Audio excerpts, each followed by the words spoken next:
are the 1954 planes of your Navy. Jet fighters, heavy attack planes built to take off a carrier's deck and deliver a bomb load deep in enemy territory.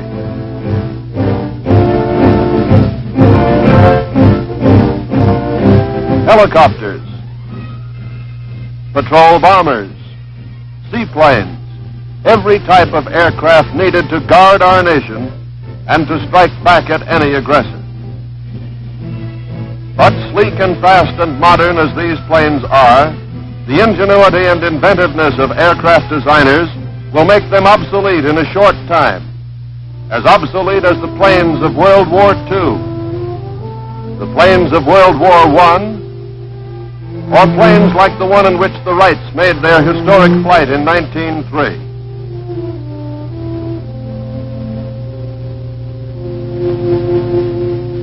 For the story of naval aviation parallels the story of aviation itself. It is progress through conflict. Man against the air, man against the sea, man against the airplane, culminating in the conquest of the air, the sea, the airplane.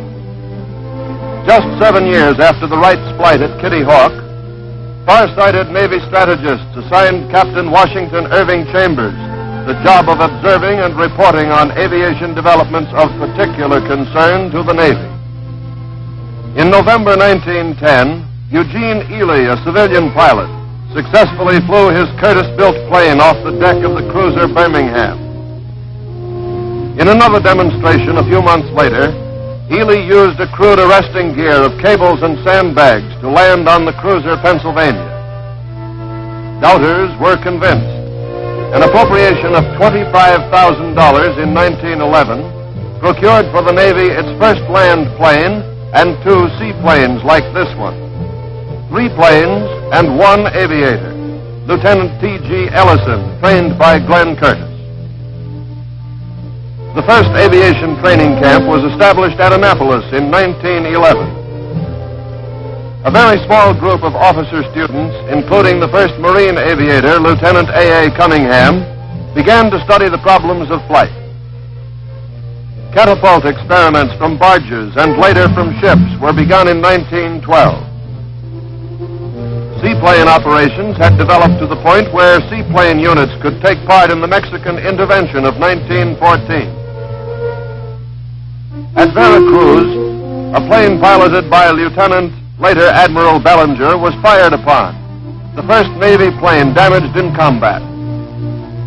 World War I gave naval aviation a chance to show what it had learned during its short existence. Nearly 3,000 planes were built by Curtiss, Martin, Boeing, and others. Thousands of pilots and observers were trained to utilize the Navy's new weapon. Haste was essential. German U-boats were threatening our supply lines and periling the Allied effort. The Naval Aviation Unit, commanded by Lieutenant Kenneth Whiting, was one of the first American groups to reach Europe. From coast bases in England, Italy, and France, flyers took off on U-boat patrols and raided German submarine pens on the North Sea. The Davis non-recoiling rifle was developed as an anti-submarine weapon. Naval aircraft designers had learned much from early wartime experiences. Their combined design talents produced the NC patrol planes, a joint effort of Curtiss and Navy. These were completed too late to see action, however, but a greater future was planned for them. Under Commander John Towers, 3 of the NCs left New York in May 1919 to attempt a transatlantic flight to Portugal via Newfoundland and the Azores.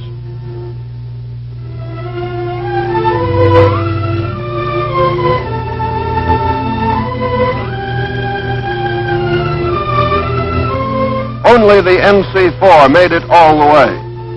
The NC-4's skipper, Lieutenant Commander Albert Reed, and his crew were given a dignified welcome in England and a noisy one in New York. Now came the 1920s, a period of rapid development in aircraft and flight operations. Established to conduct the expanding program of naval air, the Bureau of Aeronautics, under its first chief, Rear Admiral William Moffett, began to shape the destiny of aviation in naval planning. The main purpose, to send planes to sea on ships. First, gun turrets of capital ships were rigged to launch aircraft.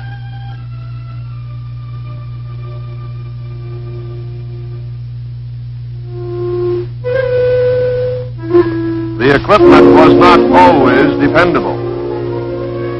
To take the risk out of such launchings, catapults were strengthened so that cruisers and battleships could carry their own aerial scouts. Successful takeoffs sent minds leaping ahead to the next logical step. Ships that could carry many planes, floating airfields to provide the concentration of force necessary for effective sea-air attack.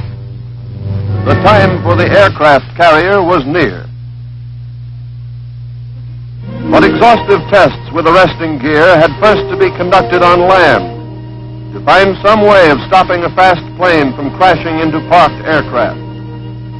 By 1922, arresting gear was available that could do the job, and it was installed on the Navy's first carrier, a decked-over old collier christened the USS Langley.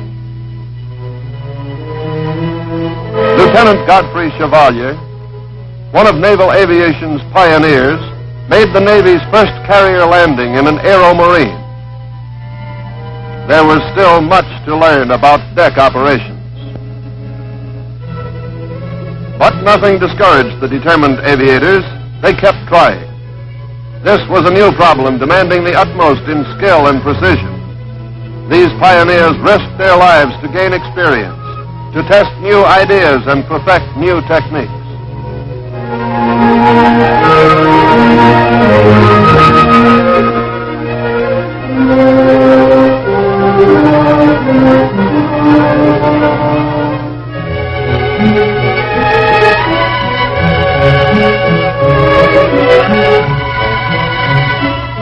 Eventually, their courage and determination paid off.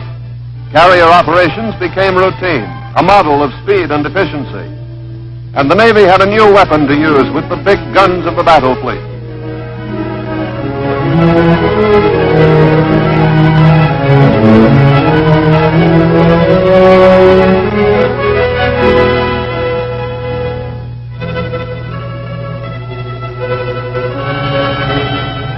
Meanwhile, designers were working with the first wind tunnel models to create aircraft specially adapted to the Navy's needs.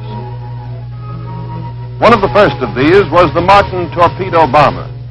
Answering a long-standing hope of naval tacticians, tests showed that in the torpedo plane, the Navy had a potent weapon against the threat of other large navies.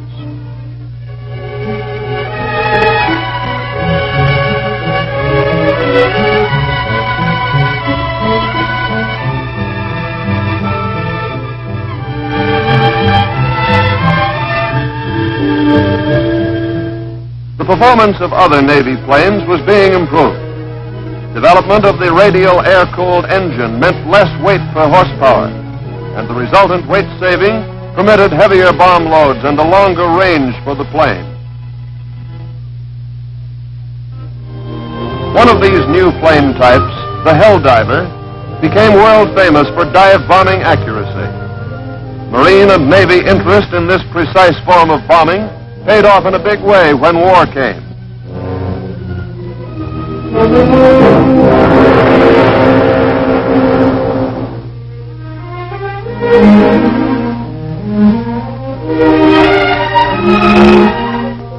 Precision bombing of land and sea objectives was an art, one that had been perfected by years of practice and teamwork. Gunnery training on land and target practice in the air developed training techniques that gave the Navy a reputation for accurate shooting. Other schools trained crewmen in aircraft maintenance and engine repair. In the 20s, Navy Lieutenant Al Williams set many world speed records, demonstrating the rapid improvement that was being made in naval aircraft design.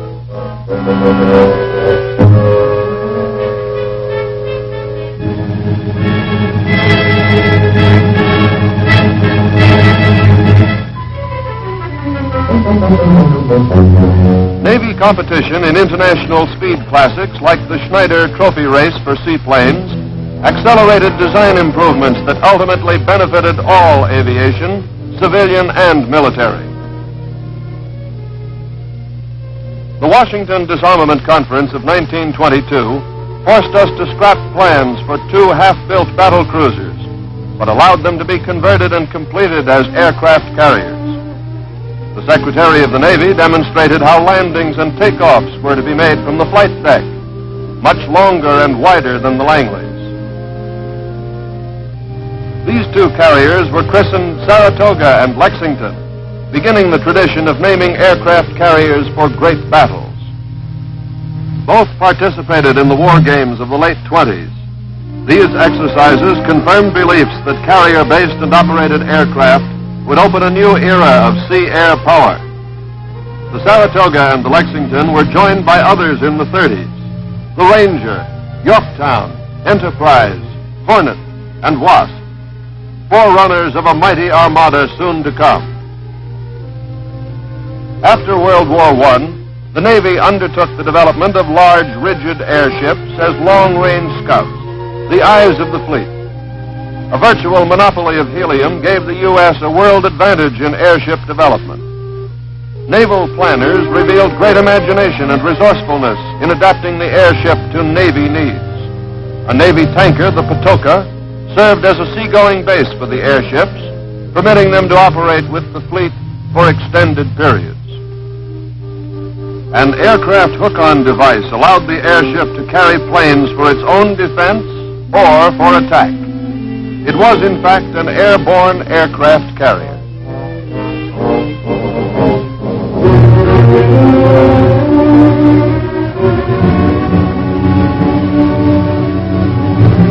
But better performance of Navy planes made the airship's scouting value questionable.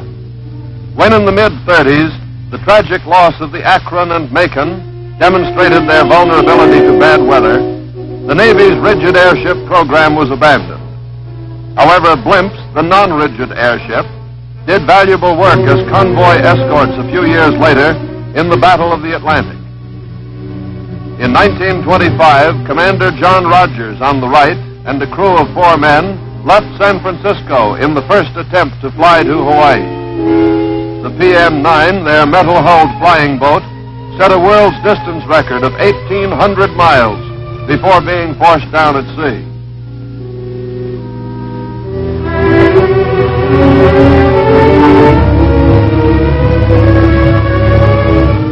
Rigging a wing as a sail, Commander Rogers proved himself a seaman as well as an airman, sailing the PM-9 the remaining 450 miles to Hawaii.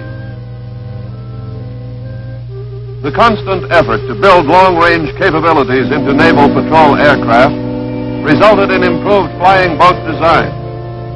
What the Navy learned about the great Catalina was passed on to civilian airlines, aiding the inauguration of scheduled trans-Pacific flights in 1936.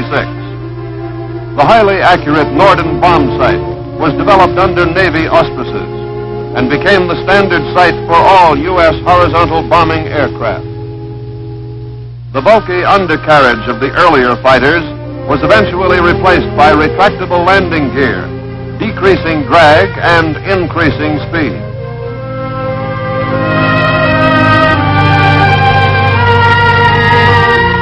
The old biplane gave way to the monoplane, and speeds jumped again. All the development since the First World War, the long-range flying boat, the dive bomber, the torpedo plane, the concept of a mobile task force, the development of tough and powerful fighters, and above all, the superb training of pilots and crewmen were soon called to meet the greatest challenge our Navy had yet faced. Japanese carrier aircraft struck.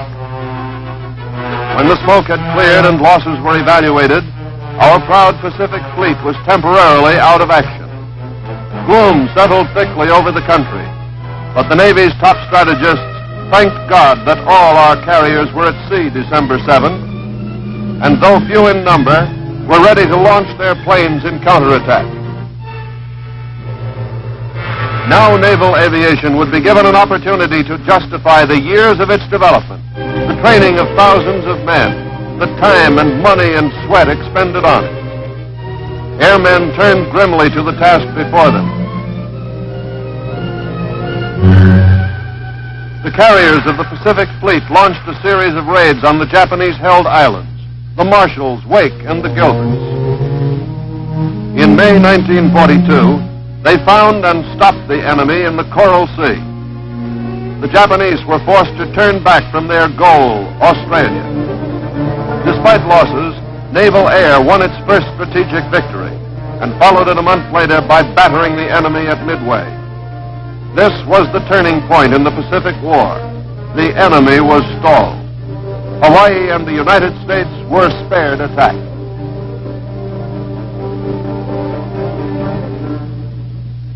Back home, thousands of aviation cadets were headed for action. Training facilities were expanded rapidly as the tempo of war increased. Only the finest could become Navy pilots. Long hours of practice taught exact landing techniques. Some learned the acrobatics essential for fighters. Others mastered multi-engine aircraft, and with their crewmen conditioned themselves for hours of monotonous yet vital patrols.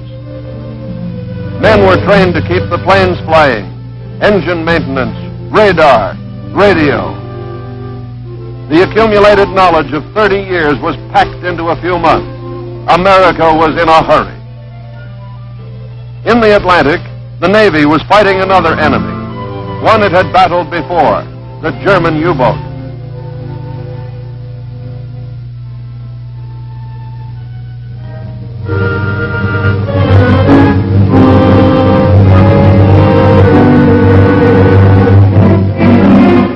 Hundreds of Allied merchant ships went to the bottom before the U.S. could organize its defenses. Navy patrol planes joined forces with surface units to range the Atlantic from Iceland to Rio.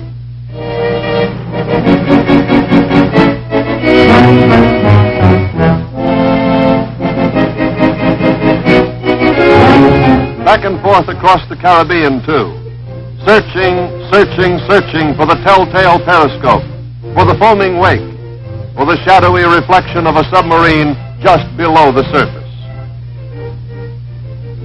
Blimps joined the hunt as convoy escorts.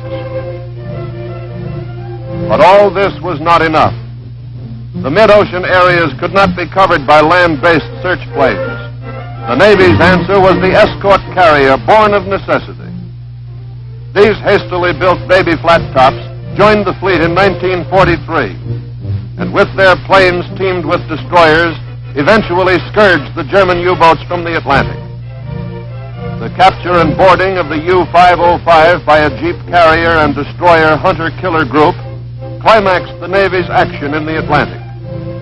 At war's end, naval air power had accounted for 99 enemy submarines. In the Pacific, meanwhile, our offensive was underway. Guadalcanal saw heroic holding action by Navy and Marine airmen flying from Henderson Field.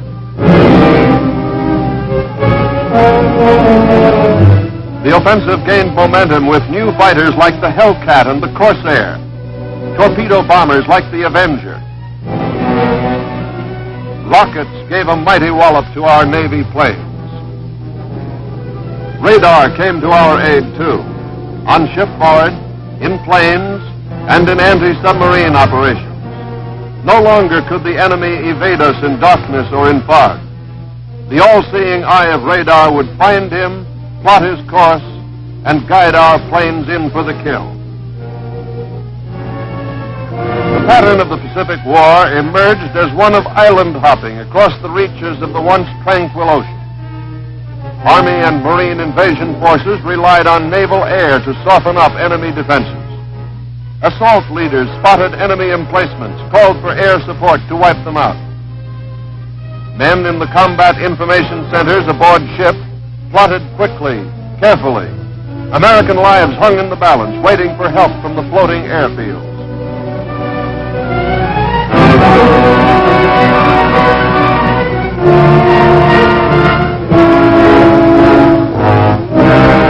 Fighters swept over the beaches, sought the enemy hidden in his bunkers, blasted, strafed, burned until the island was secure.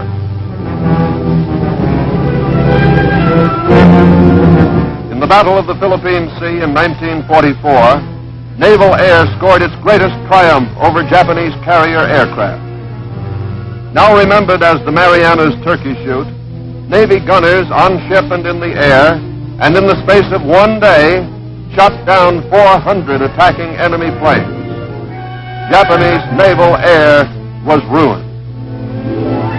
Its funeral was held at Leyte Gulf. Japan fought back with land-based suicide planes, all the aircraft she could get off the ground. But it was too late. She had been defeated on land, on sea, and most decisively in the air over the sea. Naval aviation had led the way across the Pacific, the Coral Sea, Midway, the Solomons, the Marshalls, the Marianas, the Philippines, finally Okinawa and the Japanese home islands. 30 years of struggle in developing naval air power had paid off in victory. Now the Navy turned to its new job, keeping the peace. The faster and heavier planes of the post-war Navy required a new carrier class, one with a longer reinforced flight deck.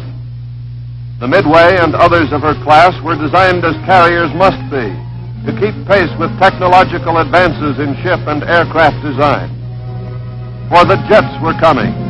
Squadrons of Phantoms, Banshees, and Panthers joined the fleet. The jet age was here to stay. To keep the peace, an expanded Naval Air Reserve was established at a number of naval air stations throughout the country. Enlisted reservists studied radio, radar, electronics, and jet aircraft maintenance.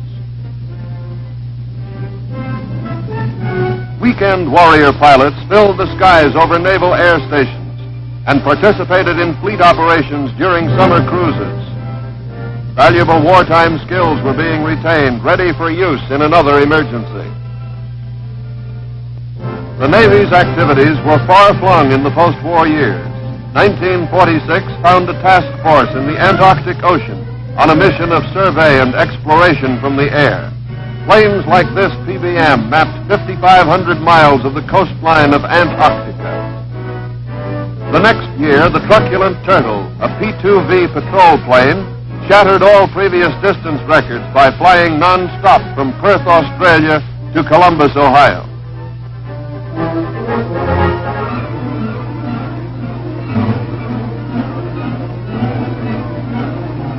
The Turtle set a world's distance record of over 11,000 miles, 55 hours in the air without refueling. Helicopters assumed the observation duties formerly performed by catapulted float planes. The Navy and the Marine Corps used these versatile craft in many ways in the post-war years. New weapons were tested and added to the Navy's arsenal. This launching of a captured German rocket was only one of many operational tests to determine the feasibility of launching rockets and guided missiles from ships and aircraft. The same explosive force was used to power the high-speed skyrocket beyond the sound barrier and into the future at speeds exceeding 1,100 miles an hour. Aided by reserves of men and planes, Naval Air was ready to strike back the moment the Korean War started. Air attacks on aggressor strongpoints began within a few days, with new attack aircraft and jets going into combat for the first time. Navy and Marine airmen flew round-the-clock strikes to cripple the enemy's communications and transport. Close air support of the troops at the front became a specialty. The concept of carrier aviation, devised so long ago by the pioneers, once again proved a powerful force. Because of the carrier's mobility, Naval Air was able to attack anywhere on the Korean Peninsula.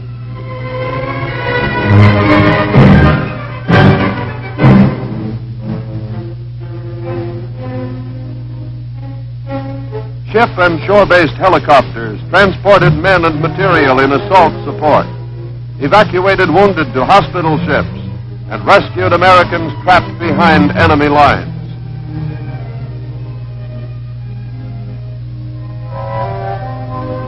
Today, in an uneasy world, the Navy stands ready to repel an aggressive attack wherever in the world it might occur.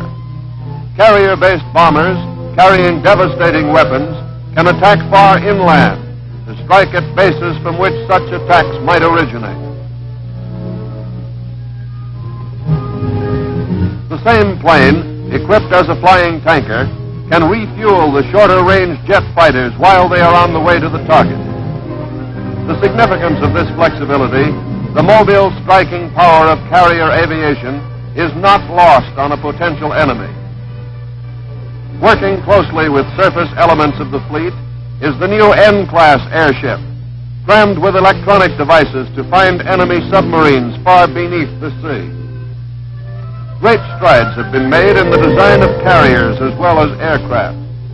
The carrier Antietam, veteran of Korean action, was recently given a completely new look with the construction of an angled deck. Now, for the first time, planes can land from a mission at the same time another strike is being launched from the forward end of the ship. The angled flight deck will be a feature on carriers of the Forrestal class, shown here in this model. Huge fuel storage tanks will enable ships of this class to remain at sea for many months if necessary, without replenishment. The Forrestal and other carriers to come will handle the Navy's newest jet aircraft as routinely as the Langley learned to handle her slow-speed, propeller-driven biplanes. Some of the pioneers of the early days are gone, men like Moffett, Ellison, and Rogers. But new airmen have taken their places, men who know that wars can no longer be won by land or sea power alone. To be effective, sea power must today have one mighty arm reaching high into the sky.